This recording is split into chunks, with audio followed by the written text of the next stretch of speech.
तो सर जैसा कि मैं जानती हूँ कि लाखों लोग आपको ऑलरेडी जानते हैं, लेकिन करोड़ों लोग हैं जो आपको जानना चाहते हैं। मेरी शुरुआत एक गोदारा की ढाणी एक गांव से मेरी शुरुआत हुई। मतलब आपका ज्यादातर बचपन ननिहाल में गए। और जब मैं 6 क्लास में था 300 रुपीज मैंने अर्निंग किया था। तो आपको बचपन से देश के लिए बहुत प्यार है। 1 रुपए से 100 रुपए बनाना, ताश के पत्तों से रोलिंग करना। और ये कहाँ से सीखा आपने? ताकि जो बंदा पढ़ने के लिए आ रहा है और अपना ऑफिस देख रहा है बिजनेस के लिए। 101 स्टार्टअप आपने किए हैं, राइट?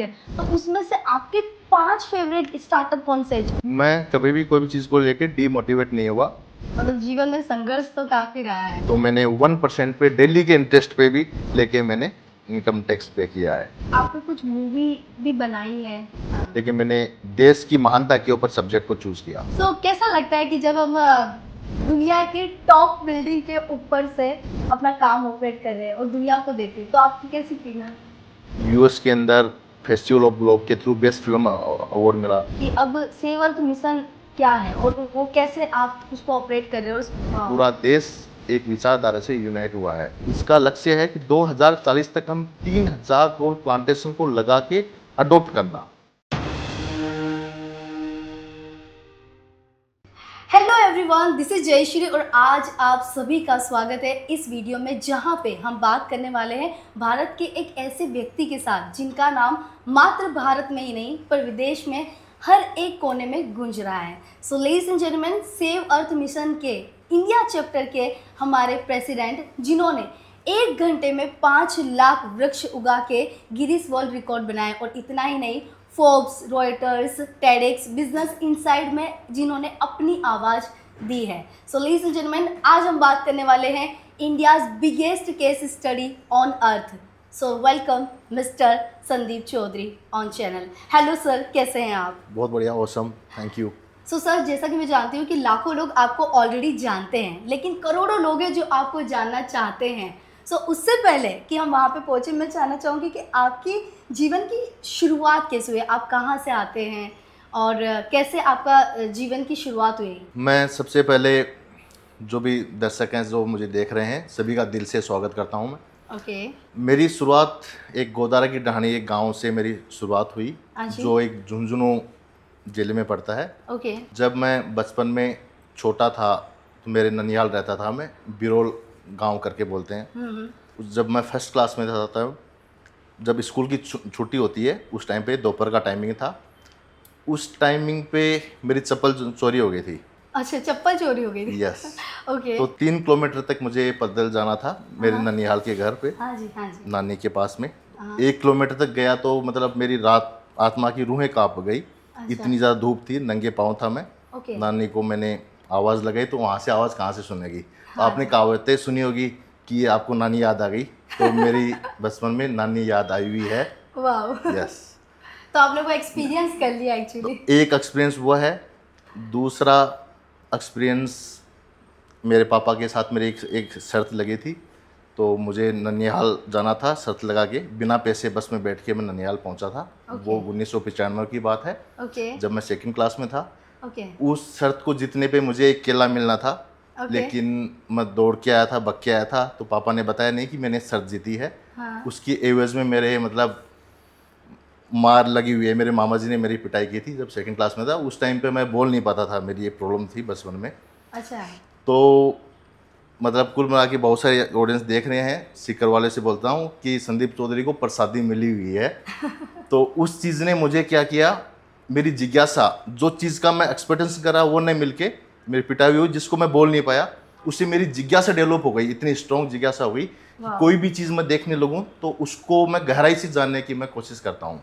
ओके, वाह। मतलब आपका ज्यादातर बचपन ननिहाल में गया, ऐसा है? नहीं, फर्स्ट क्लास में ननिहाल था, उसके बाद में आना जाना रहा। ओके। और जब मैं सेकंड क्लास में थर्ड क्लास में भारतीय सेंट्रल स्कूल थी गुढ़ागोरजी में, वहाँ मैंने पहली बार कंप्यूटर देखा। अच्छा। दूसरा इंसिडेंट हुआ जब जिज्ञासा इतनी हो गई तो कोई भी वर्ड्स में पढ़ाई करता था इजीली कैप्चर एकदम डेप्थ लेवल में होने लग गया। तो भारत मेरा देश एक टॉपिक आया, सभी की बुक्स में आता है। हाँ जी, जी। तो मेरे जहन में इतना घुसा। मेरे कॉलोनी मोहल्ले के अंदर कोई देश को गाली निकाल रहा था, तो जब मैं 5th क्लास में था तो मैंने उसकी ज़बरदस्त तरीके से पिटाई कर दी। अच्छा। वाह। यस। तो उसकी मम्मी ने उनकी कंप्लेन लेके मेरे घर पे आए कि आपके बेटे ने मेरे बेटे को पिटाई की है। हाँ जी, हाँ जी। तो उल्टा मैं उस बंदे के पास जाके उसको बटके से खा गया मैं और दो घर से निकल गया मैं। बटके से खा गया, ये बड़ा प्यारा सा वर्ड लगा मुझे यहाँ पे। तो बहुत ही प्यारा, मतलब आपको बचपन से देश के लिए बहुत प्यार है, ऐसा कह सकते हैं। एग्जैक्टली। जो बहुत कम लोगों में देखने को मिलता है। बिल्कुल। और आपने पढ़ाई क्या किया है, मतलब पढ़ाई में? मैं जब बाल साधना स्कूल थी गुड़ागोड़ जी में, हाँ जब मैं जी। पढ़ रहा था उसी टाइम पे मैं 6 क्लास में था, तब से मेरे स्टार्टअप स्टार्ट हो गए थे।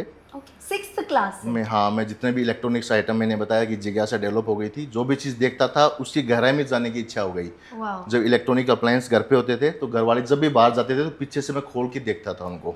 वाह। और इलेक्ट्रॉनिक गैजेट्स, वीडियो गेम्स, वो मैं सही करने लग गया था। हाँ। स्कूल के क्लासमेट्स के जितने भी वीडियो गेम्स सही करके मैं अर्निंग करने लगा था वहाँ से। वाह, ये कौन सी ये 6th क्लास में ये ही हाँ, आप ये ऐसा कर रहे? 1999 की बात है। वाह। और जब मैं 6 क्लास में था 300 रुपीज़ मैंने अर्निंग किया था। मतलब मैं जान सकती हूँ इसको थोड़ा और, कि क्या आपका पहला स्टार्टअप क्या था? जो इलेक्ट्रॉनिक गैजेट हैं उनको सही करने का मेरा स्टार्टअप था। ये आपका स्टार्टअप था और आप उसमें छोटी छोटी चीज़ें घर से सीखते थे, गैजेट को खोल खोल के, घर के फैमिली बाहर जाने पे। Yes. This is nice, this is nice. जब ये तो आपने बचपन रहा, जब आपकी समझदारी आ गई कि भाई थोड़ी पढ़ाई हो गई है, स्कूल हो गया, कॉलेज हो गया, उसके बाद आपको बचपन से क्या करना था कि भाई मुझे ये बनना है? ऐसा होता है ना सबको।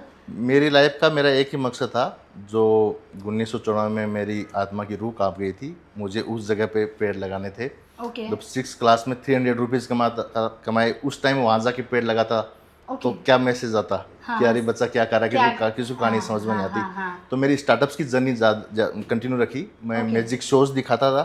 6 Magic क्लास shows दिखाते? गाँव में सब जानते हैं लोग, 1 रुपये से 100 रुपये बनाना, ताश के पत्तों से रोलिंग करना, अच्छा। कपड़ों के कलर चेंज कर देना। और ये कहाँ से सीखा आपने? ये कुछ मैजिक ट्रिक्स थी, सब ये बताएंगे। तो आज जो हम बात कर रहे हैं, जो भी मेरी बाकी ऑडियंस हैं, नई हाँ, ऑडियंस हाँ, हैं, जयपुर हाँ, ऑडियंस हाँ, है, वो नहीं जानते। हाँ। गांव वाले जो हैं वो मेरा नया सफ़र नहीं जानते, जो नए वाले हैं वो मेरा पुराना सफ़र नहीं जानते। तो आपको बताना चाहता हूँ, गांव लेवल तक के जितने भी बिजनेसेस होते हैं, हाँ। वो बिजनेसेस मैं कर चुका था। और दिवाली के टाइम पे घर पे जब लाइटिंग होती है तो 1 महीने पहले लाइटिंग लगाना स्टार्ट करता था मैं। अच्छा। जो कॉलोनी वाले हैं उनका फीडबैक आता था कि आपकी लाइट अच्छी आ रही है, अच्छी लग रही हैं। अच्छा। तो फीडबैक से पता चलता है ये चीज़ अच्छी लग रही है, ये चीज़ नहीं लग रही। ओके।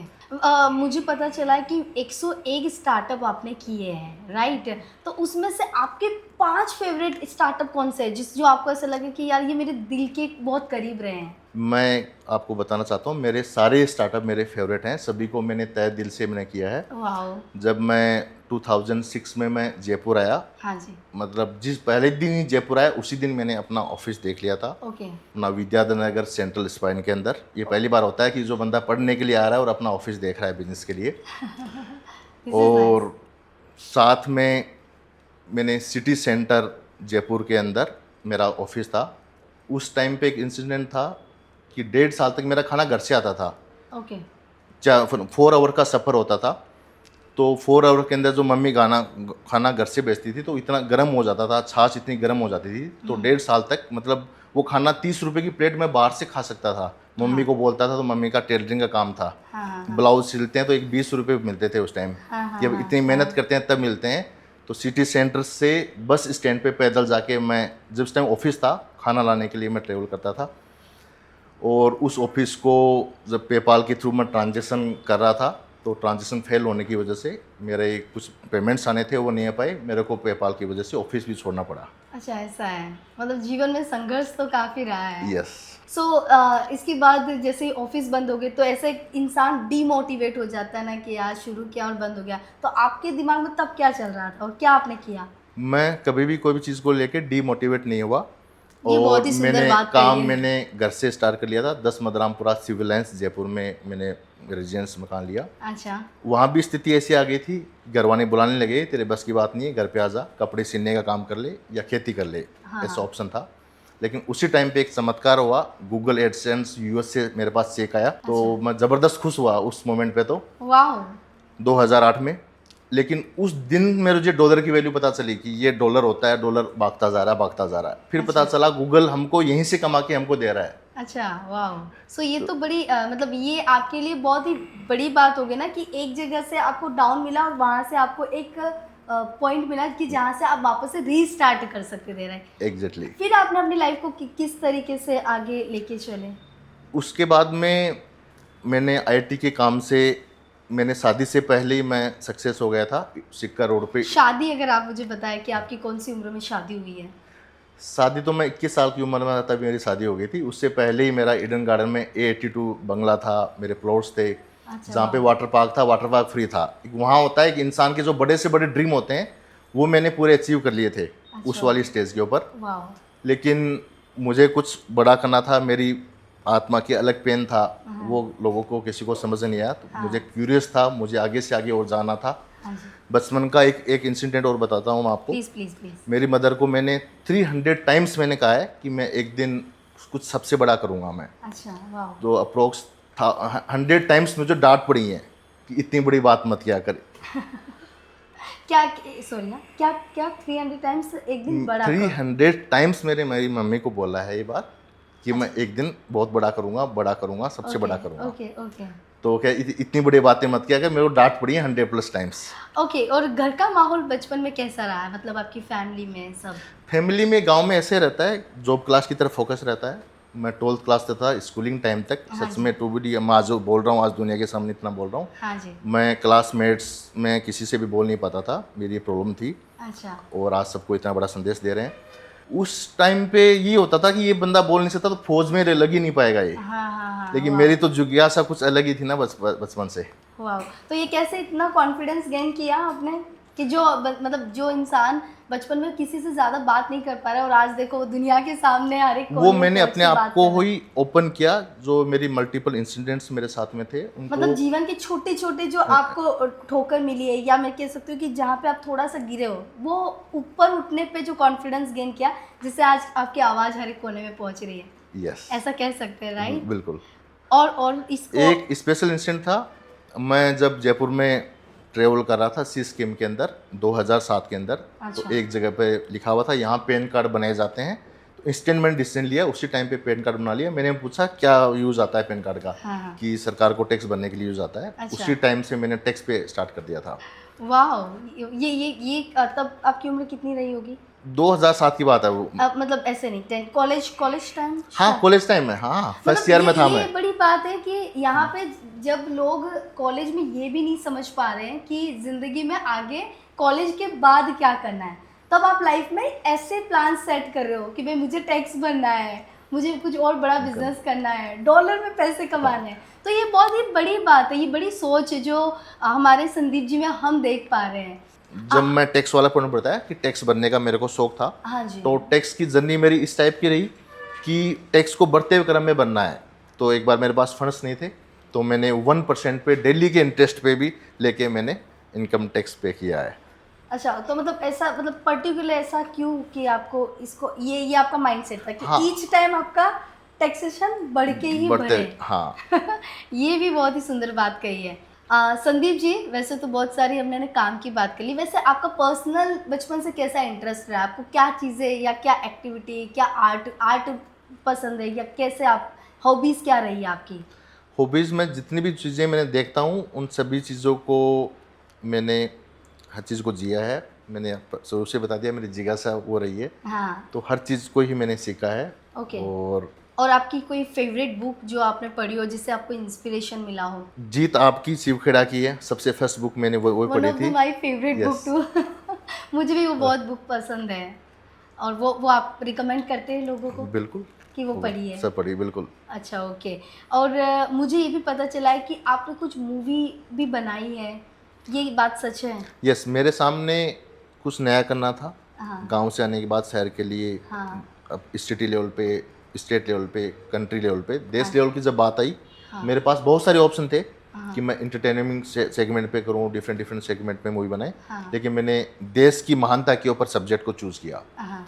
तो वो होने की वजह से काफ़ी नेम फेम मिला मुझे। मेरी फिल्म को गवर्नमेंट बॉडी CIA के थ्रू कांस फिल्म फेस्टिवल में ले जाने का मौका मिला। वाह। US के अंदर फेस्टिवल ऑफ ग्लोब के थ्रू बेस्ट फिल्म अवार्ड मिला। मतलब मुझे लगता है कि जब इंसान ये कहता है कि मैं ये एक ही चीज़ कर सकता हूँ या ये दो ही चीज़ कर सकता हूँ, तभी हम ऐसा एग्जाम्पल कह सकते हैं मिस्टर संदीप जी को कि एक इंसान बहुत सारी चीज़ें भी कर सकता है अगर उसको सिर्फ करना हो और जिज्ञासा हो, है ना। Yes. अच्छे से जिज्ञासा हो तो वो कर सकता है। सेव अर्थ मिशन के पहले का जो आपका काम था, बिजनेस था, उसमें आपकी लाइफस्टाइल कैसी रही है? लाइफ स्टाइल एकदम नेक्स्ट लेवल की रही है। ओके। मैंने एक टाइम एक ही कंपनी के नाम पे 22 गाड़ियाँ थी, वाओ। और जो भी एक बड़ी से बड़ी ड्रीम होते हैं वो सब ड्रीम्स मतलब अचीव किए हुए हैं। ओके, सो आप बिजनेस तब इंडिया लेवल पे ही कर रहे थे? हाँ, इंडिया लेवल पे कर रहे थे। ओके, इंडिया के बाहर कोई? इंडिया के बाहर हम 2021 में एक एआई के ऊपर काम कर रहे थे, ओके।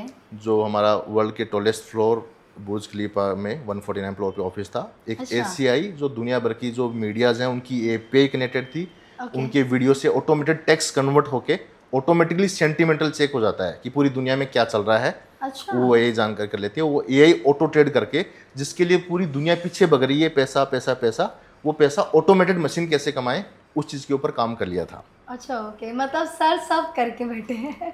सारे सेगमेंट में सर ने हाथ पैर मार लिए, ऐसा कह सकती हूँ Yes. मैं। सो कैसा लगता है कि जब हम दुनिया की टॉप बिल्डिंग के ऊपर से अपना काम ऑपरेट कर रहे हैं और दुनिया को देख रहे हैं, तो आपको कैसी फील आती है? फीलिंग यही है कि जो नीचे रोड पे गाड़ियाँ चल रही थी, बड़ी बड़ी 2 करोड़ 5 करोड़ गाड़ियाँ चल रही हैं, सब लोग पैसे के पीछे भग रहे हैं, और छोटी छोटी कीड़ी मकोड़ों की तरह गाड़ियाँ नजर आ रही थी कि यार अब क्या, दुनिया का सबसे बड़ा ड्रीम होता है वो चीज़ अचीव कर ली, नेक्स्ट क्या। हाँ। तो एक मेरी बचपन की जो मेरे साथ में हादसा हुआ वो माइंड में था, साथ के अंदर ग्लोबल वार्मिंग से मैं अवेयर था हाँ। कि अलग अलग डिफरेंट जो लोग बात कर रहे हैं कि अर्थ के ऊपर ये खतरा है, 2040 तक अर्थ खत्म हो जाएगी। बहुत सारे साइंटिस्ट ने बात की है।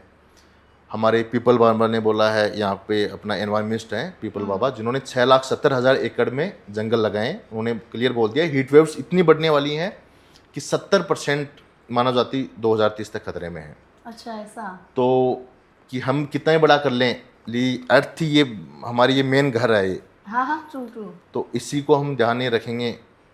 तो मैंने अब मेरी जो टॉप जो लेवल पे था वो अपना सुख चैन कंफर्ट जोन त्याग करके मुझे ग्राउंड लेवल पे मैं आया वाओ। कम्युनिटी बनाने के लिए। ओके, ये कब की बात है? ये 2021 की बात है।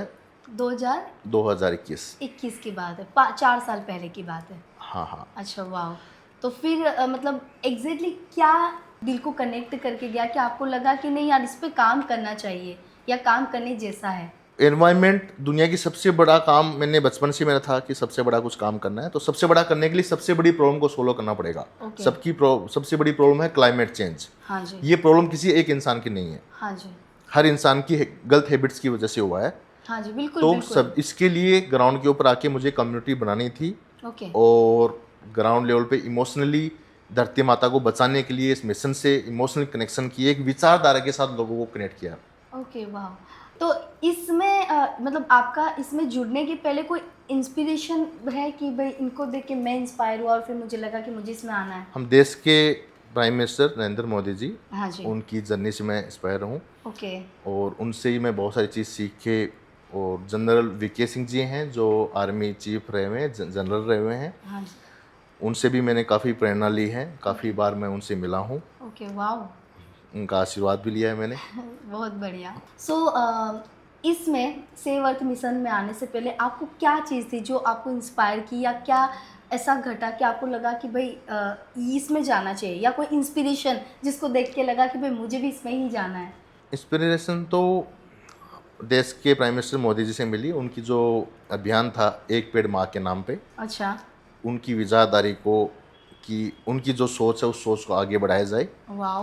तो ग्राउंड के ऊपर लाखों लोगों की कम्युनिटी थी, ओके। उनको एंगेज किया, अच्छा। और देश विदेश भर में चर्चाएं हुई। सबको अच्छा लगा कि ये अभियान अच्छा है, हम भी जुड़ना चाहते हैं कि भाई हमारा अभियान नहीं, ये तो मोदी जी का अभियान है। हाँ जी, हाँ जी। तो आप कभी मोदी जी से मिले हैं? हाँ, मैं 2016 में जापान के अंदर 12 नवंबर 2016 को मेरी उनसे मुलाकात हुई। अच्छा, बस तो कैसा लगता है जब आप एक प्राइम मिनिस्टर को मिलते हैं? सुपर एक्साइटिंग था सेशन। अच्छा। और बस मुझे तो आशीर्वाद लेने के हिसाब से गया था मैं। अच्छा अच्छा। उस टाइम भी मेरे हाथ के अंदर डायरी थी, 1 से 2 मिनट उस वक्त मिलता तो मैं रिप्रेजेंट करता। हाँ, उस मोमेंट पे भी मतलब आशीर्वाद ले सकता था, हाँ, लेकिन उस टाइम पे पूरी सिक्योरिटी, उनका क्या रिएक्शन है, अपोजिट रिएक्शन, वो मुझे पता नहीं था। हाँ। मैं उस टाइम पैर छूता सोचते थे यार कौन सी कंट्री का एजेंट आ गया। सही बात है। चिप लगा दी होगी शूज के अंदर, तो शूज निकला लेते कुछ होते, तो प्राइम मिनिस्टर की इज्जत, अपने देश की इज्जत, हाँ, हाँ, ये बिल्कुल, समझ के बिल्कुल, बिल्कुल। उस दिन से मैं इंतजार कर रहा हूँ। नहीं, नहीं, बहुत ही बढ़िया। सो संदीप जी, मुझे ये बताइए कि अब सेव अर्थ मिशन क्या है और वो कैसे आप उसको ऑपरेट कर रहे हो और उस पर कैसे काम हो रहा है? आज जो दुनिया की सबसे बड़ी प्रॉब्लम बनी हुई है, उसका समाधान निकालने के लिए हमको सबको यूनाइट होना पड़ेगा। तो सेव अर्थ मिशन एक विचारधारा है जो एक पेड़ माँ के नाम कैंपेनिंग को देश विदेश में प्रमोट करता है, ओके। जिसमें आम पब्लिक के साथ किसी प्रकार का कोई मनी ट्रांजैक्शन नहीं होता। इस विचारधारा के थ्रू हम लाखों करोड़ लोगों को कनेक्ट किया है साथ में। ये अपने लिए बहुत बड़ी प्राउड की बात है। हमारे देश में पहली बार हुआ है कि वाह। पूरा देश एक विचारधारा से यूनाइट हुआ है। वाह। इसका लक्ष्य है कि 2040 तक हम 3000 करोड़ प्लांटेशन को लगा के अडोप्ट करना, सिर्फ लगाने नहीं है, उनको पालना है। वाह। सो मतलब इसकी शुरुआत आपने 2021 से की थी, राइट? यस, 2021 से आपने इसकी कितने? तैयारियां हुई, 4 ईयर तक इसकी तैयारियां हुई हैं। अच्छा, ओके। सो अभी अभी कहाँ तक हम पहुँचे हैं और कैसा चल रहा है ये? अभी नेशनल इंटरनेशनल कोलैबोरेशन चल रहे हैं। Okay. कम्युनिटी ग्राउंड के ऊपर प्लांटेशन ड्राइव कर रही है। ओके। अब मेरे डिफरेंट स्टार्टअप्स लॉन्च करने हैं, गवर्नमेंट के साथ कोलैबोरेशन स्टार्ट होने वाले हैं। ओके, बहुत ही खूबसूरत, बहुत खूबसूरत। So Sandeep ji, biggest case study on earth, उसके बारे में थोड़ा सा बताइए हमारे दर्शकों को। मेरी जो जर्नी रही है, हाँ जी। उस जर्नी में बहुत सारे उतार चढ़ाव रहे हैं, बहुत सारे अचीवमेंट रहे हुए हैं, नेशनल इंटरनेशनल काफ़ी ट्रेवल रहे हैं। हाँ जी। और उसकी एक्सपीरियंस से मैंने पहला एपिसोड मैंने बनाया है, इसकी कंटिन्यू एपिसोड्स आते रहेंगे। हाँ जी। तो सबसे पहले मैं सभी से एजुकेशन सिस्टम को लेके मैं बात करना चाहूँगा। हाँ जी, कि हमारा जो एजुकेशन सिस्टम है आज हमने पढ़ा है, वो आज हमारे कोई काम का नहीं है। आज हम जो क्लास में, स्कूल क्लास में पढ़ते हैं, वो कुछ भी याद भी नहीं है हमको। बिल्कुल, बिल्कुल।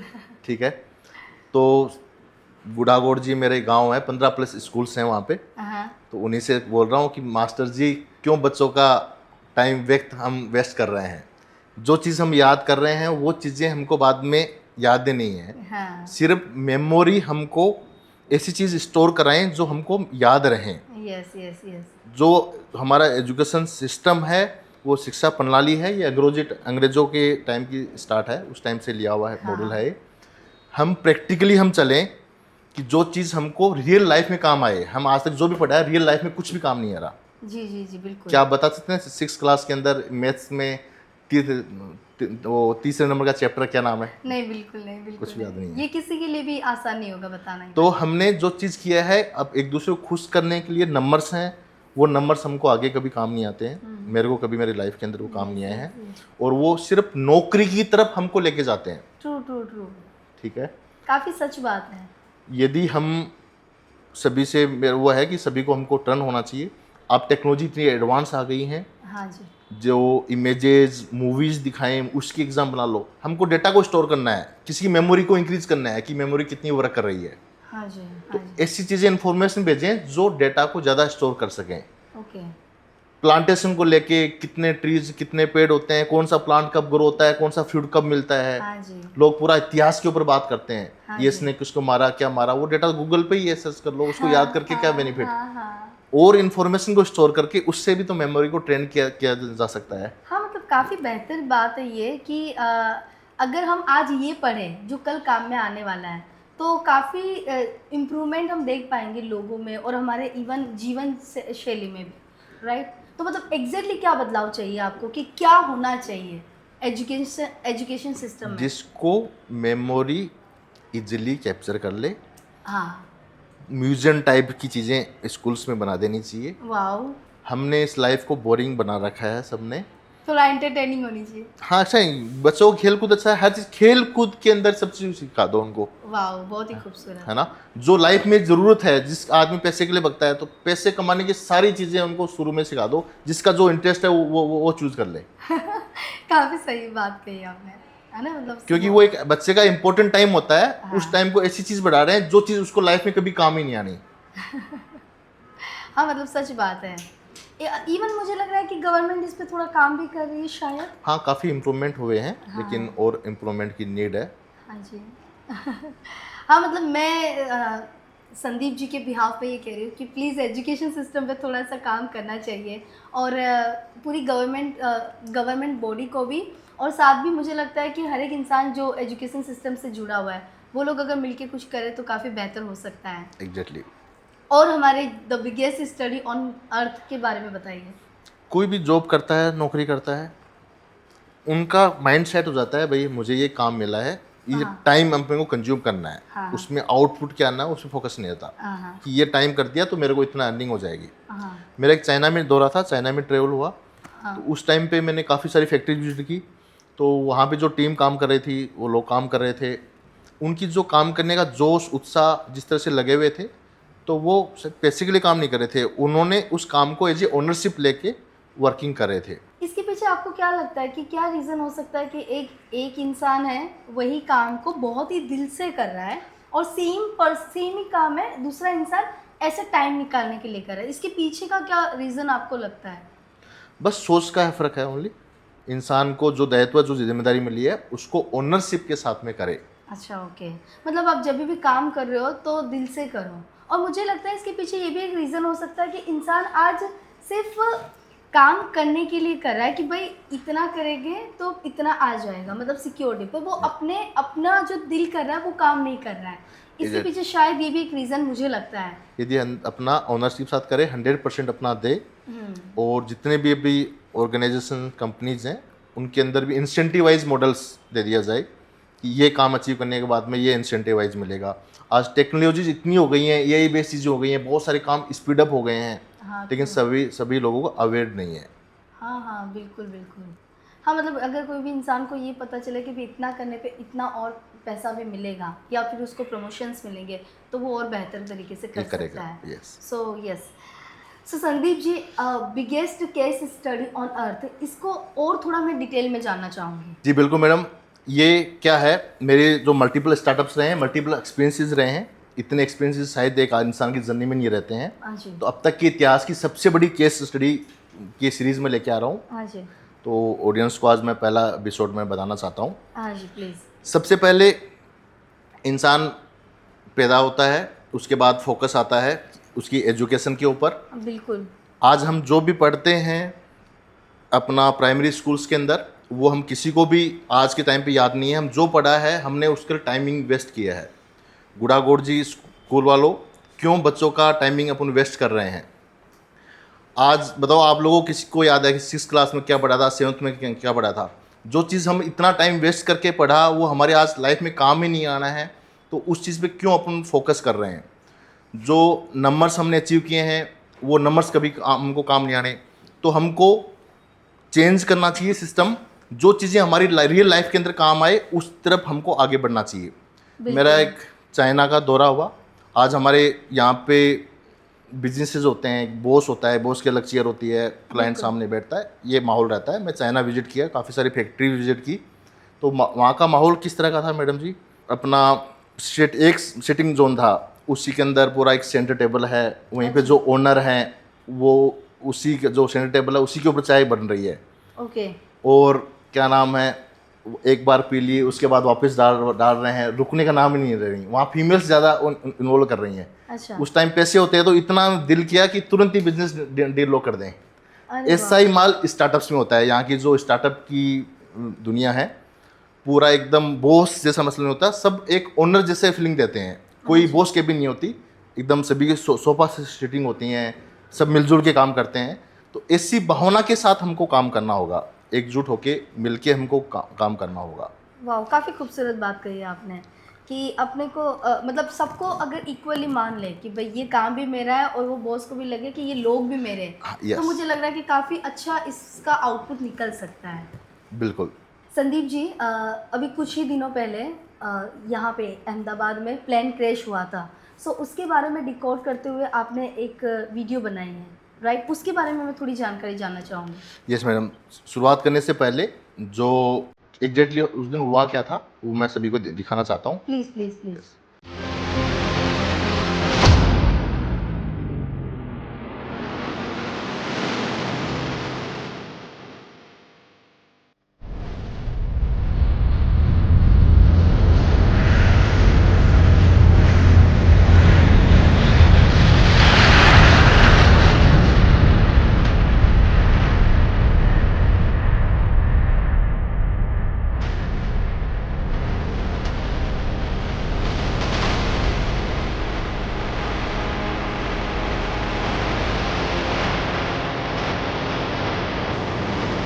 तो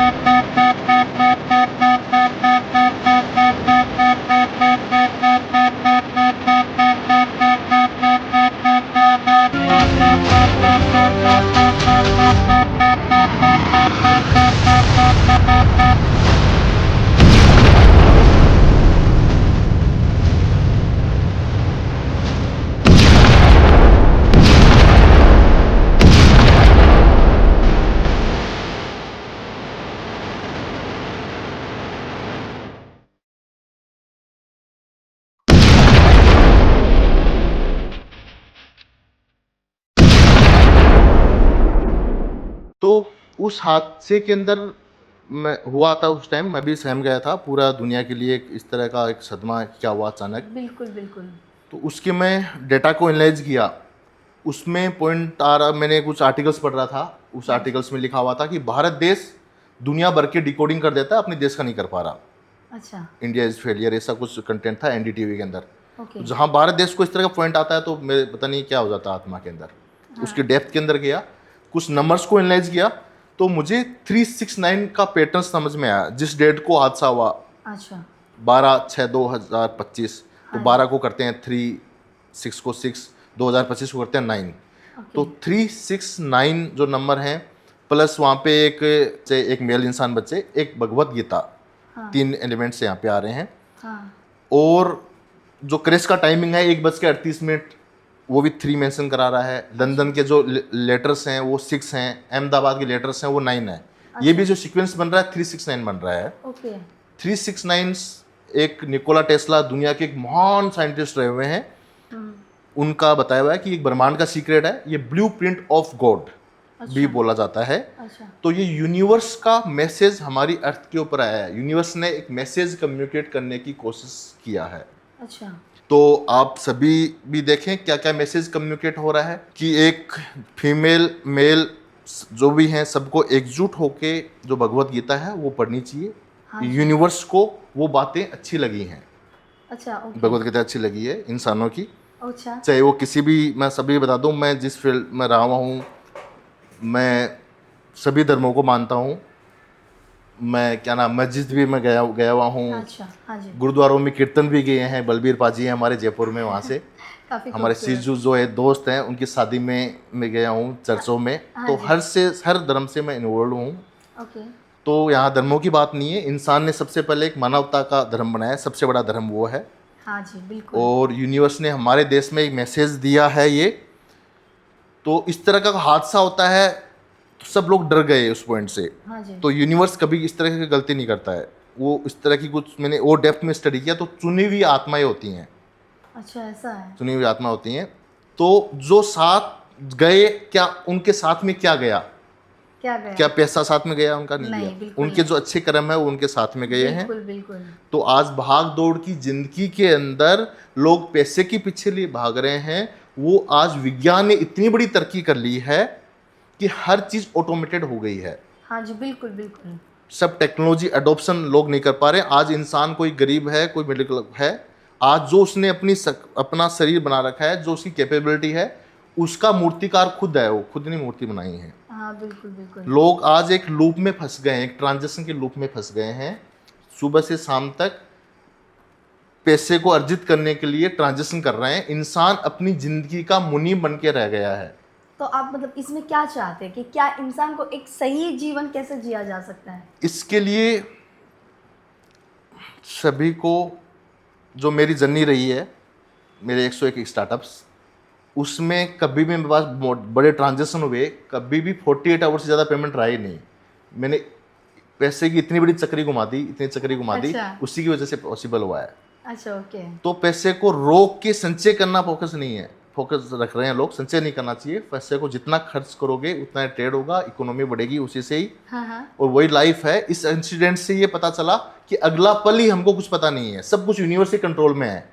अगले नेक्स्ट पल में क्या होने वाला है, ऐसा नहीं प्लेन में कोई मिस्टेक थी, प्लेन में जो बैठे थे उनके साथ हादसा हो गया, जो अपना हॉस्टल में थे उन लोगों के साथ में तो हादसा हुआ है। हाँ, बिल्कुल, नेक्स्ट पल का ही किसी को पता नहीं है। राइट। उनका कहना है कि हीट वेव्स हैं, इतना डेंजर इश्यू है। हाँ जी। इसी तरीके से चलता रहा 2000, ये हादसा तो कुछ भी नहीं है जो हुआ है इंडिया का, 2030 तक 70% मानव जाति खतरे में है। जस्ट बिकॉज कि अभी जिस हीट तरह से वेव्स इतनी बढ़ जाएंगी, जब आज ही इस बार टेम्परेचर देखो ना, नोटिफिकेशन आए थे कि 55 तक टेम्परेचर जा सकता है, इस बार नोटिफिकेशन देखा होगा। जो बहुत तो एक बार देखें तो सही, लोग 55 टेम्परेचर होता क्या है। काफी मुश्किल होगा ना सर्वाइव करना उसमें। एग्जैक्टली तो जिस बेस इस तरह की कोई प्रॉब्लम होती है, हमारे घर में कोई इंडिविजुअल प्रॉब्लम होती है, कोई बीमार हो गया तो हम उसको घर पे दिखाने चले जाते हैं, बिल्कुल बिल्कुल। हॉस्पिटल दिखाने चले जाते हैं हाँ हम, जी। और कोई भी इंडिविजुअल प्रॉब्लम होती है उसको सोलो करने की कोशिश करते हैं। लेकिन जो सबसे बड़ी प्रॉब्लम है, जो ये अर्थ ही नहीं रहेगी तो हम कहाँ रहेंगे, कहाँ रहेंगे? इसके ऊपर फोकस कम रहता है लोगों का। Yes yes. तो लोग आज जो भागदौड़ की जिंदगी जी रहे हैं, वो चीज़ें ऑटोमेटेड हो चुकी हैं, वो चीज़ें उन तक पहुंची हुई नहीं है, ये मैं बोल रहा हूँ। सहज व्यापार पैसा चीज़ें कोई मैटर नहीं करता, सब ऑटोमेटेड हैं, सब वहाँ तक पहुँचना है, वहाँ तक सीखना है लोगों को। हाँ सच बात है काफ़ी। तो ये आपको क्या लगता है, जिस तरह टेक्नोलॉजी बढ़ रही है, जिस तरह हर एक छोटी छोटी चीज़ों में टेक्नोलॉजी आ गई है, बहुत सारी फैक्ट्रीज आ रही है, तो अगर ये इसी स्पीड से सब चलता रहा तो क्या होगा? इसी बढ़ता होगा ऑब्वियसली। आने वाले टाइम पे सिचुएशंस बहुत टफ होने वाली हैं। अच्छा। इसीलिए के अंदर अभी मेरे बैक टू बैक 15 स्टार्टअप्स आ रहे हैं। ओके। एक तरफ चैलेंज है कि 70% लोगों के लिए एक दुखद खबर है कि ये चैलेंज है और सब लोग एक लूप में फंस गए हैं। जो अभी सीनियर दे रहे हैं, देख रहे हैं, इससे लोग भी खुश नहीं हैं। आज एकदम टॉप उस पर है, मतलब ये मान लो सब क्राइसिस स्टेज के ऊपर ही हैं। आज मेरे कई हजारों लाखों लोगों से कम्युनिकेशन होता है चीज़ों को लेके, बिजनेसमैन्स हैं, व्यापारी हैं, सभी कोई ना कोई प्रॉब्लम के अंदर है। तो इसका समाधान है हेल्पिंग नेचर बनाएं। अभी नेचर ये बना रखे हैं कि कम्युनिकेशन नहीं होता, मॉल के अंदर सब जा रहे हैं तो एक दूसरे से कोई बात नहीं कर रहे। देशभक्ति की भावना नहीं है। सबसे पहले यूनाइट हो, अपने देश के लिए यूनाइट हो, देश के प्रति भावनाएं आए उसके, और एक दूसरे के लिए हेल्पिंग नेचर बने। यस यस, काफ़ी सुंदर बात कही है सर ने। सो ये आपको क्या लगता है कि ऐसे कोई कदम लेने चाहिए जिस पे ये सब चीज़ों पे कंट्रोल आ सके? सभी को व्यापार के साथ में, क्लाइमेट के साथ, पर्यावरण के साथ तालमेल बढ़ा के आगे बढ़ना चाहिए। हाँ मतलब अगर आप एनवायरनमेंट में कुछ खराब कर रहे हो तो ये आपकी रिस्पॉन्सिबिलिटी है कि उस एनवायरनमेंट को उतना तो सही करो, ऐसा हम कह सकते हैं, राइट? एग्जैक्टली। सो आप बिजनेस बनाने के लिए, पैसा बनाने के लिए बहुत सारी फैक्ट्रीज लगा रहे हैं जिसकी वजह से पोल्यूशन हो रहा है। तो it is your duty to कि आप पेड़ उगाए और उस पोल्यूशन को सामने उस कंट्रोल कर सके पेड़, वो रिस्पॉन्सिबल भी बनी है। ये मैसेज मुझे लगता है कि लोगों तक हर कोने तक पहुंचना चाहिए। एग्जैक्टली। और इसके साथ ही साथ कि हमें सभी को ऑक्सीजन चाहिए, तो जो लोग अगर पोल्यूशन नहीं भी कर रहे हैं, मतलब दुनिया में नहीं कर रहे हैं, हमारे कोने मतलब आजू बाजू में अगर पोल्यूशन नहीं पहुंचा रहे, तो भी अगर वो पेड़ को उगाएंगे तो अल्टीमेट कहीं ना कहीं सभी के पास एक अच्छी हवा आ पाएगी और इंसान ज़्यादा सर्वाइव कर पाएगा। मुझे लग रहा है कि लोग आज कम जी पा रहे हैं, इसके पीछे का भी एक ये रीज़न है कि पोल्यूशन बहुत ज़्यादा हो गया है। पोल्यूशन बहुत ज़्यादा है, अंदर जो चीज़ हम खाते हैं काफ़ी मिलावटें हो गई हैं, मिलावटों से बीमारी आएगी, बीमारियों से हॉस्पिटल जाएंगे। हम खुद ही एक खूबसूरत शरीर मिला है उसको ख़राब करने में लगे हुए हैं, फिर उसको सही कराने के लिए सबकी बिजनेसेस खुले हुए हैं सिर्फ पैसे कमाने के लिए। यस। और ये चीज़ से फोकस हटा के हम यूनाइट हो जाएं, हम अच्छे काम करें। कुछ गलत काम करने का सोचते हैं आदमी, हाँ तो गलत काम करके कोई अचीव करना चाहते हैं, वो अचीव नहीं किया जा सकता, वो उनकी सोच होती है। हाँ, उतनी अपनी सोच अच्छी रखे, इजीली हर सपने को पूरा किया जा सकता है। हाँ मतलब आपकी नीयत ही सही होनी चाहिए। हाँ और आपका कार्य किसी और चीज़ को प्रॉब्लम ना करे, ये आपका ध्यान होना चाहिए इस पर। बिल्कुल। काफ़ी खूबसूरत। संदीप जी, 101 के बाद 102वें सिटी ग्रीन फेस्टिवल के बारे में मुझे थोड़ा सा जानना है। सिटी ग्रीन फेस्टिवल एक अद्भुत, एक चमत्कारिक स्टार्टअप है। अच्छा। जो पूरे सिटी, पूरे शहर में एक साथ इम्प्लीमेंट होगा, जिसमें गवर्नमेंट कोलैबोरेशन के साथ में हाँ। ऐसी चीज़ें जो लोगों को एक्साइट करें, एंटरटेनिंग करें। अच्छा। क्लाइमेट कॉन्सर्ट्स, क्लाइमेट की बात करते हुए कॉन्सर्ट हो रहा है। अच्छा। जिसकी कम्युनिटी ड्रिवन कॉन्सर्ट होने की वजह से कॉस्टिंग कम आ जाएगी। किसी सेलिब्रिटी को वहाँ बुलाना है, डायरेक्टली वन इवेंट के लिए बुलाएंगे, बहुत ज़्यादा कॉस्टिंग चार्ज करेंगे। वो बोलेंगे भाई हमको ईयरली 20 से 30 प्रोग्राम करने हैं, तो कॉस्टिंग बहुत कम आ जाएगी। अच्छा। इसी तरीके से बाकी चीज़ें, बाकी जो रेगुलर कॉस्टिंग है इवेंट की, 20-22% कॉस्टिंग के अंदर एक इवेंट ऑर्गेनाइज हो जाता है। बाकी रेवेन्यू पूरी सिटी में ब्यूटिफिकेशन प्लांट्स के अंदर यूज आएगा। ओके। इसी तरीके के गेमिंग की लीग्स हो गई, अपना टॉक शोज होंगे क्लाइमेट के, जितने भी बिल्डर्स हैं, कोलोनाइजर्स हैं, ज्वेलर्स, बिजनेस ट्रेड्स हब्स हैं, वो भी एक एप्लीकेशन से कनेक्ट होके जो रेवेन्यू कर रहे हैं उसका एक परसेंटेज प्लांटेशन के लिए जा रहा है। गवर्नमेंट्स अपनी लैंड्स अटैच करेंगे उसमें, वाओ। जहाँ पे लैंड्स में प्लांटेशन लगा सकें, अच्छा। प्लांटेशन लगाने वाले प्लांटेशन लगाएंगे। एक साथ व्यापार भी बढ़ेगा, एक नया फेस्टिवल की तरह लगेगा जैसा आज तक के इतिहास में कभी नहीं हुआ। इस इतिहास में फर्स्ट टाइम होगा। इतने शॉर्ट टाइम में डिटेल में नहीं बता, डिटेलिंग काफ़ी बड़ी है, लेकिन हाँ सुपर एक्साइटिंग चीज़ है। So we are all excited. हम वेट कर रहे हैं। आज हमारे साथ में दुनिया के सामने जो चैलेंज बना हुआ है, एक तरफ पीपल बाबा बोल रहे हैं 70% मानव जाति खतरे में है। इलोन मस्क बोल रहे हैं कि इस पे एक खतरा आएगा अर्थ पे, 10,000 लोगों को मैं दूसरे ग्रह पे लेके जाऊंगा। कई साइंटिस्ट बोल रहे हैं 2040 तक ख़त्म हो जाएगा। इसी सिचुएशन में हम यूनाइट होना ही अच्छा है। एक तरफ हम इतने बड़े चैलेंजिंग वाले फेस में गुजर रहे हैं, और एक तरफ यूनिवर्स ने हमको एक मैसेज दिया है कि साथ हमको कुछ भी नहीं जाना है। सब लोग भाग दौड़ सब ऐसे ही कर रहे हैं। रियल गेम लाइफ का अलग ही है। हम सब लोग अच्छे अच्छे अच्छे कर्म करते जाएं, यूनिवर्स हमको बुलाएगा, हमको वापस भेज देगा। ये खेल एकदम डिफरेंट है मैडम जी। यूनिवर्स का खेल ही अलग है। ये लोगों ने इसको गलत पैसे के ट्रांजेक्शन में लोग लग गए हैं। अदरवाइज एक इंसान अच्छे अच्छे कर्म करते हुए जाए और वापस आ जाए। बिल्कुल बिल्कुल बिल्कुल। तो काफी खूबसूरत बात की है। अर्थ हमको एक खूबसूरत अर्थ हमको खेलने के लिए दी है, लेकिन इंसानों ने अपने स्वार्थ के चक्कर के अंदर अपने धर्म बना लिए, अलग चीज़ों के अंदर लोग लग गए। पुराने जो इतिहास है उस टाइम पे इसको मारा, इसने इसको मारा, इसने इसको मारा, उस टाइम पे उस लेवल की थॉट नहीं है उनको। अब बिल्कुल। इंसान ने, विज्ञान ने इतना बड़ा आविष्कार कर दिया है, जो ट्रांजेक्शन मैनेज कर रहे हैं सब ऑटोमेटेड हो सकते हैं। जो भी मेरी जर्नी के अंदर जो प्रॉब्लम्स आई, उस प्रॉब्लम्स से कैसे देश विदेश की सारी प्रॉब्लम्स को दूर किया जाए, इसी के अराउंड मेरे 15 स्टार्टअप्स हैं। वाह, काफी खूबसूरत, काफी खूबसूरत। जो कि नेक्स्ट एपिसोड के अंदर उनको हम कवर करेंगे। बिल्कुल बिल्कुल Yes. बिल्कुल। सो दुनिया ही नहीं रहेगी तो हम कहाँ रहेंगे। हाँ, थॉट की बात है। एक थॉट की बात बताना चाहता हूँ। दुबई को थॉट आया, दुबई प्रोग्रेस कर रहा है इतना। हाँ जी। दुबई के पास गर्मी ज़्यादा रहती है वहाँ पे, तो उनको भी थॉट आया कि हम आर्टिफिशियल क्लाउड बना के हम बारिश करा लें। मतलब जो काम इसरो कर रहा है वो काम हम करा लें, ऐसी थॉट आई। हाँ। तो लास्ट 2 ईयर पहले भी उन्होंने ऐसा किया। तो 2 डेज में इतनी बारिश हो गई जो कई सालों में नहीं होती। तो उनकी जो बनाई हुई मशीन है वो भी फेल हो गई। तो यूनिवर्स से कोई पंगा ले वो नहीं वो है। पॉसिबल नहीं है। टाइटेनिक जो अपना जहाज था उसको भी एक चैलेंज किया गया था कि इसको तो गॉड भी नहीं डुबा सकता। उसके साथ क्या हादसा है वाकिफ हैं वो। एक रिसेंटली अपना यूएस के अंदर हादसा हुआ था, जनवरी फरवरी के अंदर लॉस एंजलिस में पूरा एक फायर हुआ था। हाँ। उससे एक दिन पहले एक इवेंट था वहाँ पे, जितने भी हॉलीवुड सेलिब्रिटीज हैं उनका। हाँ। तो वहाँ भी गॉड को चैलेंज किया गया अच्छा। कि गॉड इज जीरो, गॉड को शून्य नंबर मिल रहा है, हंस रहे थे। हाँ जी, हाँ जी।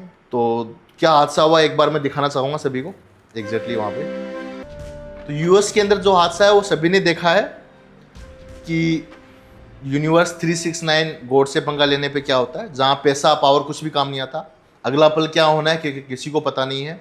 हम भाग दौड़ जिस रेस में कर रहे हैं वो भाग दौड़ भी लंबी नहीं रहने वाली। इतनी अर्थ के ऊपर इतना खतरा है, इसका सॉल्यूशन करना हम सिर्फ सरकारों के ऊपर छोड़ दें कि सरकार करें। तो सरकारें 29 ईयर से मीटिंग्स कर रहे हैं, कोप की मीटिंग्स, वो प्रयास कर रहे हैं, बेहतर प्रयास कर रहे हैं। लेकिन ये जो प्रॉब्लम है ये सभी की प्रॉब्लम है, ये सभी की गलत हैबिट्स की वजह से प्रॉब्लम हुई है, जाने अनजाने हुआ है ये। तो इसके सॉल्यूशन के लिए हमको यूनाइट होते हैं। तो यूनाइट होने के बाद हम जिस रेस के लिए भग रहे हैं वो प्रॉब्लम भी ऑटोमेटिकली सोल्व हो जाती है। आज विज्ञान ने इतनी तरक्की कर ली है कि हर चीज़ का समाधान है। एआई आ गई हैं, जो काम टाइमली, जो बहुत टाइम से होता था वो काम फास्ट होने लगा है। आज जेप्टो, ब्लिंकिट की सर्विसेज आती हैं। आज इससे पहले 10 साल 20 साल पहले कुछ भी अपने को चीज़ मंगानी होती थी, लेके जानी होती थी, कम्युनिकेशन के साधन नहीं थे। तो हमको हर चीज़ को सॉल्यूशन की तरफ देखना चाहिए, हर चीज़ को स्पीड अप करना चाहिए। हमको सर्विसेज को जेप्टो, ब्लिंकिट की तरफ फास्ट हमको करना चाहिए। सेव अर्थ मिशन एक पेड़ माँ के नाम पे करते हुए हम सब लोग यूनाइट होते हैं हुए हैं, तो कम्युनिटी ड्रिवन हम लाखों लोग करोड़ों लोग मिलके हम कार्बन एमिशन को कम करते हैं, ऐसे सॉल्यूशंस हम प्रोवाइड करते हैं, तो वहीं से बहुत बड़ी इकोनॉमी जनरेट होती हैं। क्लाइमेट को क्लीन करने से काफ़ी आर्टिकल्स पढ़े हैं, $100 ट्रिलियन की अपॉर्चुनिटी है। इस अपॉर्चुनिटी के माध्यम से पूरा देश हम यूनाइट होके हम भारत देश को फिर से सोने की चिड़िया बना सकते हैं। काफ़ी सुंदर बात कही है। मेरे जो स्टार्टअप्स हैं, कोई भी इंसान अपनी स्टार्टअप है अपनी खुद की अर्निंग के लिए करता है। मैंने आपको थोड़ी देर पहले ही बताया है, जिस रेस के लिए इंसान बकता है वो चीज़ें 2021 में मैंने क्लियर कर ली थी। उसके बाद में जो मेरे स्टार्टअप्स आ रहे हैं सब कम्युनिटी ड्रिवन स्टार्टअप हैं। 100% रेवेन्यूज कम्युनिटी के पास जाएगा, ओनली 103वां स्टार्टअप छोड़ के। उबर ओला के जो चार्जेस 30-40% होते हैं, उस तरह से ओनली 103वें स्टार्टअप के 9% चार्जेस हैं, जिससे प्रोजेक्शंस गवर्नमेंट, सेलिब्रिटीज़, मीडियाज़ को फ्री दिए जाएंगे। गवर्नमेंट को गिफ्ट देने के लिए हमें भी तो चाहिए। बाकी के जितने भी स्टार्टअप्स हैं उनमें 100% कम्युनिटी ओनरशिप रहेगा। ऐसा इतिहास में पहली बार हुआ है। मेरा काम, मैंने बताया 2006 से सॉफ्टवेयर का काम रहा हुआ है, तो मैंने एक सॉफ्टवेयर बनाया है, मुझे सर्वर की फीस पे करनी है।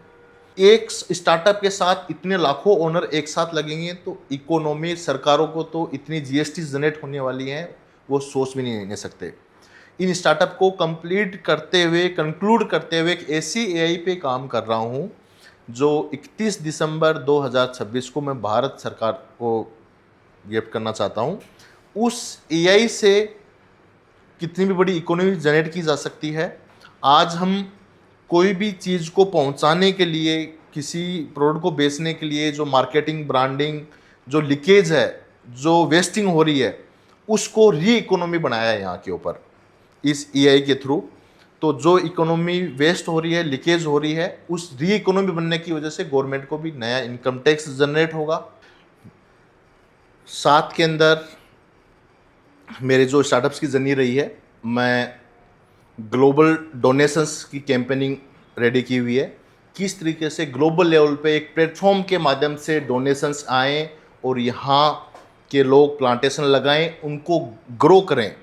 उसके बाद उन प्लांटेशन को देखने के लिए विदेश से लोग आ रहे हैं, उससे टूरिज़्म इंक्रीज़ होगा। आज से पहले हर इंसान अपना इंडिविजुअली बिजनेसेस में लगे हुए हैं, लेकिन जब कोई चीज़ यूनाइट होती है उससे हर चीज़ पॉसिबल है। आज हम सोलर से अपना एनर्जी जनरेट कर सकते हैं।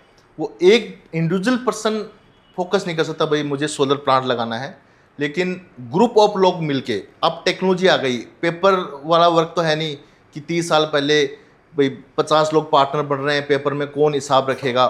लेकिन आज एक कम्युनिटी ड्रिवन के थ्रू हर चीज़ पॉसिबल है। हम बड़ी से बड़ी चीज़ों को अंजाम दे सकते हैं। और हम सब लोगों ने अपनी लाइफ को बोरिंग लाइफ बना रखा है, उस लाइफ को हम एक्साइट करते हुए, हम जो चीज़ें हमारी ज़िंदगी के अंदर जो ज़रूरत की चीज़ें हैं उनको यूज़ करते हुए सिर्फ एक ट्रांजेक्शन की लूप के अंदर फंस गए हैं।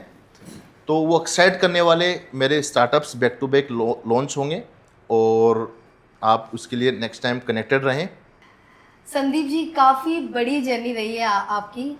संदीप जी, काफ़ी बड़ी जर्नी रही है। इस इतनी लंबी सी जर्नी में ऐसा कोई लाइफ का पॉइंट कि जहाँ पे आपको बहुत ही डाउन लगा हो और फिर आपने वापस से ऐसे कमबैक लिया हो? एग्जैक्टली जब मैं दुबई से, बुर्ज खलीफा से, ऑफिस से उतना टॉप लेवल पे जाके ग्राउंड के ऊपर आते हैं, तो उन लोगों को पुरानी जर्नी वेस्ट लगती है कि इतना बड़ा जर्नी एक्सपीरियंस, मोदी जी से मिले हुए, इतने स्टार्टअप किए हुए। हाँ जी। उनको उसी टाइप का बंदा लगता है। फिर वो इंसान जब प्रोग्रेस करता है, आगे बढ़ता है, हाँ जी। मीडिया में आर्टिकल्स छपते हैं, जी जी। तो टांग खींचने की कोशिश की जाती है कि इसको कैसे पीछे किया जाए। तो मेरे पीछे भी षड्यंत्र हुआ। जब इतना बड़ा नेक काम जो खुद के लिए नहीं कर रहा था, खुद के लिए नहीं जी रहा था, मैं दुनिया के लिए जी रहा था। जी जी। इस तरह का षड्यंत्र रखा जाए, किस तरह से इसको गिराया जाए। सुमित अग्रवाल करके पर्सन ने प्रॉपर एक नेगेटिव आर्टिकल ड्राफ्ट किया मेरे बारे में। अच्छा। कि किस तरह से इस चीज़ को रोका जाए। तो जितने भी CBI, ED, ATS, EOW जितने भी एजेंसीज हैं उनको भेजा गया। मोदी जी के साथ में फोटोशॉप के साथ में मेरी डिग्रियां गलत है, मैंने 3000 करोड़ का स्कीम कर लिया, इस टाइप अच्छा। का लेटर पूरा शेयर किया गया। अच्छा। तो सारी डिपार्टमेंट के अंदर एक मैसेजिंग करा दिया गया कि संदीप चौधरी को कोई हाथ लगा लेता है तो 50 करोड़ रुपए यूं ही दे देगा। अच्छा। तो मैं दुबई जाने की प्लानिंग थी कि कंप्लीटली तैयारियां हो गई, हाँ वहां जी। जाके मैं पूरा कंक्लूड कर दूं अपने आप को, पूरी जर्नी को, सफर को एक साथ करके कि एग्जैक्टली मैं क्या करना चाह रहा हूँ, पूरा विजन उनके सामने रख दूं मैं। बिल्कुल बिल्कुल। उससे पहले ही मुझे जयपुर की एजेंसी है ATS, उन्होंने मुझे अरेस्ट करके इंक्वायरी हुई मेरी, क्योंकि उनको तो पता नहीं ना, उनके पास तो कोई भी एप्लीकेशन जाएगी वो तो इंक्वायरी तो करेंगे। बिल्कुल बिल्कुल बिल्कुल। डेप्थ के अंदर पूरी मेरी जांच हुई। उस दिन तो मैं सोच लिया था मेरी आज फोटो खींचनी है यहाँ पे। पूरा उन्होंने घर तलाशी, ससुराल गए, ये गए, एकदम गहराई से डेप्थ से जांच हुई काफ़ी दिनों तक, लेकिन उन्होंने देखा चला कुछ नहीं है तो फुकड़ नंगड़ है, तो उन्होंने उस एजेंसी ने छोड़ दिया। जैसे ही उन्होंने मुझे पासपोर्ट रिलीज किया, मैं दुबई जा रहा था कि अब जाके मैं पूरा इतिहास बता देता हूँ, पूरी जर्नी को कंक्लूड कर देता हूँ और अब कि क्या एग्जैक्टली मेरा मिशन है। अच्छा। उस दिन उड़ीसा से EOW है, एजेंसी होती है, उनका मेरे एयरपोर्ट के ऊपर LOC जारी किया हुआ था कि जा नहीं सकता मैं। अच्छा। तो वो मेरे को उड़ीसा से लेने के लिए आए। एक एजेंसी जांच कर चुकी सेम मैटर पे, दूसरी एजेंसी आ रही है। फिर मैंने बताया पूरा कि ये काम कर रहा हूँ, ऐसे से है। तो मेरे को एक दिन बोल के मेरे को ले जाना चाहा। तो जब ले जाते हैं तो कोर्ट के अंदर पेश करते हैं। हाँ जी। कि आप इनको बोलना मत, कि आप कुछ आर्गुमेंट मत करना कोर्ट के अंदर। बिल्कुल। साथ में मेरे कुछ फ्रेंड सर्किल भी थे, उन्होंने बोला यार आप क्यों अरेस्ट हो रहे हो, 8-10 बार बोला। तो मैंने कहा एक दिन का बोल रहे हैं, जगन्नाथ की धरती पे जाके आ जाएंगे। जी। ठीक है। तो एक दिन के लिए वहाँ पे ले गए। जाने के बाद में उन्होंने क्या किया, 80,000 की फेक कंप्लेन दर्ज हुई मेरे खिलाफ। वो जो 3000 वाला करोड़ वाला फिगर था वो 1000 करोड़ हो गया। और उसके बाद मेरे को जब लेके गए उस फिगर को 200 करोड़ का फिगर कर दिया। अच्छा, ऐसा। ठीक है। उसके बाद में कन्वर्जेशन हुआ मेरा, कोई उससे पहले कोई कन्वर्जेशन नहीं, 200 करोड़ का फिगर कर दिया, मीडिया में दे दिया कि जो चीज़ें स्टार चाहिए होती हैं। हाँ जी। अभी जो भी काम है, सिस्टम है, वो सॉल्यूशन पे काम नहीं करता, उस प्रॉब्लम्स के ऊपर अपनी प्रोग्रेस के लिए, प्रमोशंस के लिए काम करते हैं। हाँ। फिर पूछा गया फंड कहाँ है, फंड कहाँ है। तो क्या लग रहा, क्या फील आ रहा था आपको? डर? ना मैं अपन सच्चे आदमी को डर किसी चीज़ का। सही है। मेरे को वहाँ के एक इंटेलिजेंट जो डिवाइस पे थे, सुष्मिता साहू, बार बार पूछ रहे थे। मैंने कहा बुलाओ आपके IG को। पूरा जो हमारी IO सब इकट्ठा हो गई, मैंने पूरा प्रेजेंटेशन उनको दिया कि क्या काम कर रहा हूँ मैं। ग्लोबल वार्मिंग ये प्रॉब्लम है, दुनिया की टेम्परेचर बढ़ रहा है, ये प्रॉब्लम्स हैं, इनका समाधान, ये प्रॉब्लम हम सब लोगों की वजह से बढ़ी है, इसका समाधान हम सब लोगों को करना है, इसलिए मैं कम्युनिटी ड्रिवन सिस्टम के ऊपर काम कर रहा हूँ, ये कर रहा हूँ। तो मेरा वो देख के कि आप तो किसी क्लाइंट को समझाते हो, इस टाइप से समझा रहे हो आप। जी जी जी। ठीक है। मतलब वो डर ही नहीं है, आपका कॉन्फिडेंस और भी 4 गुना बढ़ गया। एग्जैक्टली। तो पूरा, लेकिन उनकी तरफ से पूरा कोऑपरेशन नहीं रहा। मैंने को 8.5 महीने की जर्नी मैंने जेल में निकाली। अच्छा। और वहाँ पे भी लोगों के लिए नेगेटिव पॉइंट होता है, लेकिन मेरे लिए वो ताकत है। मैंने सबसे कम्युनिकेट किया कि एग्जैक्टली प्रॉब्लम क्या है, लोगों की थॉट्स कैसे काम करती हैं। वाह। तो आज जेल के अंदर भी आप ये कर रहे थे? ऑब्वियसली वहाँ पे मुझे ये फ़ोन से कट ऑफ हुआ। हाँ। जब मैं शांति से बैठा, 101 स्टार्टअप कंप्लीट किए हुए थे, इतनी कम्युनिटी कनेक्टेड थी, तो मैं शांति से जब बैठा, सारे डेटा को जब मैंने एनालाइज किया, हाँ, कि इतने लाखों लोग, इतने करोड़ों लोगों को एक इकोसिस्टम से कनेक्ट किया जाए। इससे पहले आपके ये काम किया, इंसान की लाइफ में जो पुराने कर्म किए हुए हैं वो काम कभी भी रिपीट कर सकता है, वो याद रहते हैं उसको। तो हर चीज़ का समाधान आ गया मेरे को कि अर्थ में ये प्रॉब्लम है, इनके ये प्रॉब्लम के ये समाधान है। अच्छा, वाह। तो वो मेरे लिए ताकत था। सब लोगों से कन्वर्जेशन किया कि किस तरह से क्रिमिनल माइंड वर्क करता है, कैसी उनकी थॉट रहती है। तो आज लाख 1.5 लाख रुपए के लिए किसी के हाथ पैर तोड़ देते हैं, वो चीज़ें अच्छी सोच रख के भी किया जा सकता है। हाँ, मतलब सच बात है। मतलब वहाँ पे भी आप ये ट्राई कर रहे थे कि लोगों को आप और अच्छे से समझ पाओ। एग्जैक्टली। और उनकी प्रॉब्लम को समझ के उसके बेस्ट सोल्यूशन निकाल पाओ। बिल्कुल। काफ़ी सुंदर सोच रही है आपकी हमेशा से। तो लोगों के लिए वो नेगेटिव पॉइंट रहा, लेकिन मेरे लिए वो ताकत था। उसके बाद में वहाँ से फ्री होने के बाद में मेरे पास ऑप्शन थे कि मैं कोई भी व्यापार करके 50 लाख 1 करोड़ रुपए कमाना किसी बिजनेस में कोई मुश्किल नहीं है।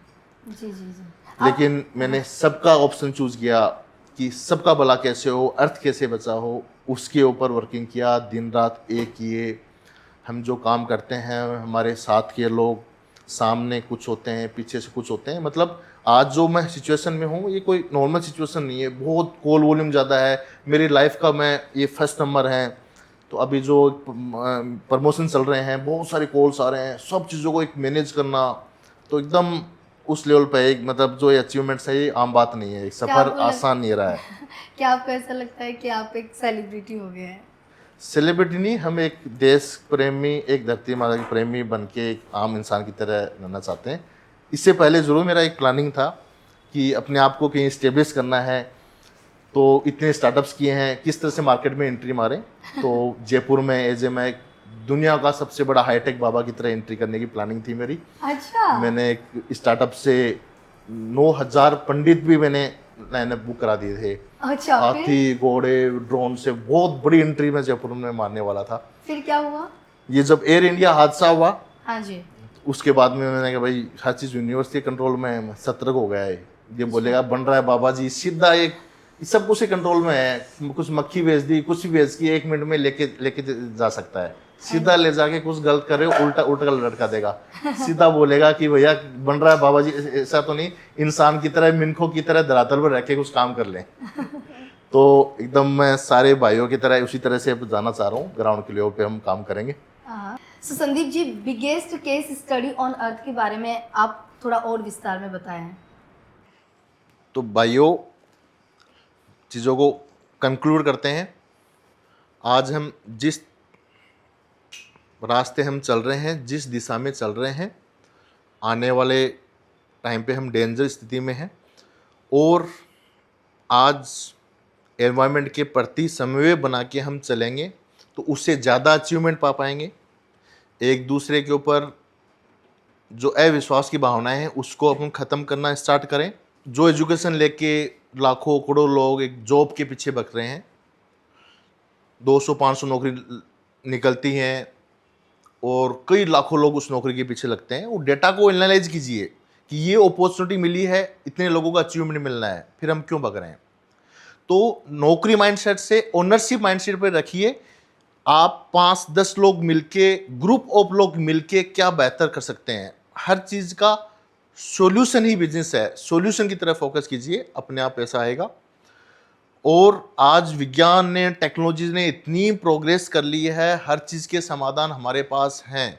हर इंसान देवता जैसी ज़िंदगी जी सकता है। मैंने अभी कुछ दिनों अपने कुछ वीडियोस देखे हैं कि कालचक्र घुमा है। 10 से 15 वीडियो मैंने खुद ने यूट्यूब पे देखे हैं कि 2027-2030 से कुछ सतयुग की शुरुआत होनी है। तो उसके लायक मेरे पास सॉफ्टवेयर के सारे सॉल्यूशंस हैं। किस तरह की सतयुग की लाइफ हम जी सकते हैं, उसके इनोवेशन आप लोगों के सामने इंट्रोड्यूस होते रहेंगे। एक तरफ हमारी तरफ चैलेंजेस हैं, एक तरफ हम यूनाइट होके सब चीज़ें पॉसिबल है। कम्युनिटी ड्रीम सॉल्यूशंस, आज हम बोरिंग्स लाइफ हम जो जी रहे हैं, हम इंटरटेनिंग की चीज़ें, टूरिज़्म को हम बढ़ावा देंगे। कोई भी टूरिज़्म को एक सिंगल इंसान डेवलप नहीं कर सकता, लेकिन आज टेक्नोलॉजीज आ गई हैं। एक प्रोजेक्ट के पीछे मल्टीपल लोग इन्वॉल्व होकर बड़ी से बड़ी चीज़ को अचीव किया जा सकता है। मैं एक greatest wall of Bharat project पे भी काम कर रहा हूँ। जब मैं चाइना विजिट किया था, उसी दिन से मैंने ठान लिया था कि इस तरह की वॉल भारत में क्यों नहीं है। तो चाइना की जो वॉल वो 21,196 किलोमीटर है, उससे 9 इंच बड़ी भारत के अंदर। उसके लिए सरकार से हमको कोई कंट्रीब्यूशन नहीं चाहिए। इतने स्टार्टअप है, इतने बिजनेस है, इतनी सारी इंडस्ट्रीज हैं, सब मिलके 10-20 साल में उसको बनाया जा सकता है। जिस दिन इसको अनाउंस करेंगे, उसी दिन देश विदेश के अंदर एक नई हलचल मिल जाएगी। अभी मैं इंतजार कर रहा हूँ। जो पूरा इकोसिस्टम बना है, ये पूरा इसके डैशबोर्ड कंट्रोलिंग भारत सरकार, स्टेट गवर्नमेंट्स के बाहर रहेंगे। ये पूरा इकोसिस्टम उनके लिए बना है। एक बार आशीर्वाद मिल जाए, बाकी चीज़ें अनाउंस होंगी और सब लोगों को खुशखबरी मिलेगी। और जो मैं ग्लोबल डोनेशंस के ऊपर काम कर रहा हूँ वो एक पूरे भारत के लिए एक खुशखबरी की बात होगी। जो बाहर से डोनेशंस आएंगे उसमें से एक लिमिटेड एक रेशियो उससे मैं भारत देश के लिए ग्लोबल हेडक्वार्टर बनाना चाह रहा हूँ। आपने सब लोगों ने बाहुबली मूवी देखी है, उसके अंदर जो महेशमती है उस टाइप का भारत सरकार का ग्लोबल हेडक्वार्टर वैसा हो। वो फंड्स इस देश से अपन को सोच नहीं करना, बाहर से जो डोनेशंस आएंगे उस डोनेशन की मैं बात कर रहा हूँ। और अब एक भारत देश एक विश्व गुरु की तरफ बढ़ना है